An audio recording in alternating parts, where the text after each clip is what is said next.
بسم اللہ الرحمن الرحیم۔ السلام علیکم دوستو، امید ہے آپ سب خیریت سے ہیں۔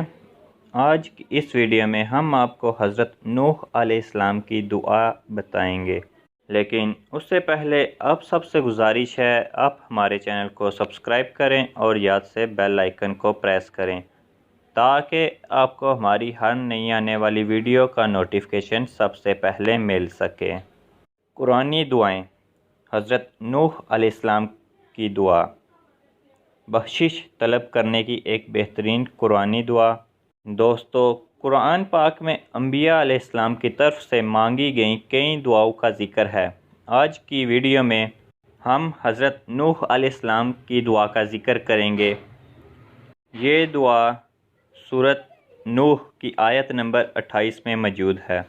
دوستو، جب ایک طویل عرصہ کی تبلیغ کے بعد بھی حضرت نوح علیہ السلام کی قوم میں صرف چند لوگوں نے ایمان قبول کیا اور باقی اپنے ظلم اور کفر پر ڈٹے رہے، تو حضرت نوح علیہ السلام نے اللہ سے اپنے ماں باپ اور ایمان قبول کرنے والوں کی بخشش کی دعا کی اور ظالموں کو ہلاک کرنے کی استدعا کی۔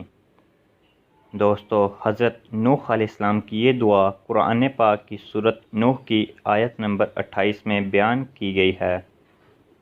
سورۃ نوح قرآن مجید کی پارہ نمبر 29 میں ہے۔ آئیے اب یہ دعا اور اس کا اردو میں ترجمہ دیکھتے ہیں۔ ترجمہ: اے میرے رب، مجھے بخش دے اور میرے ماں باپ کو اور اس کو جو مومن بن کر میرے گھر میں داخل ہو، اور ایمان والے مردوں اور ایمان والی عورتوں کو اور ظالموں کو ہلاک کے سوا کسی چیز میں نہ برخا۔ دوستو، علماء کرام کے نزدیک یہ دعا اللہ تعالیٰ سے اپنے ماں باپ کی اور تمام ایمان والوں کی بخشش طلب کرنے کے لیے بھی ایک بہترین دعا ہے۔ مزید اگر کسی جگہ مسلمان کفار اور ظالمین کے ظلم کا شکار ہو تو پھر بھی قرآن پاک کی اس آیت کو دعا کے لیے پڑھا جا سکتا ہے۔ دوستو، اگر آپ کو ہماری ویڈیو اچھی لگی ہو تو اسے ضرور لائک کریں اور کمنٹس کریں۔ ہماری ویڈیو کو دوسروں تک پہنچانے کے لیے اسے شیئر کریں۔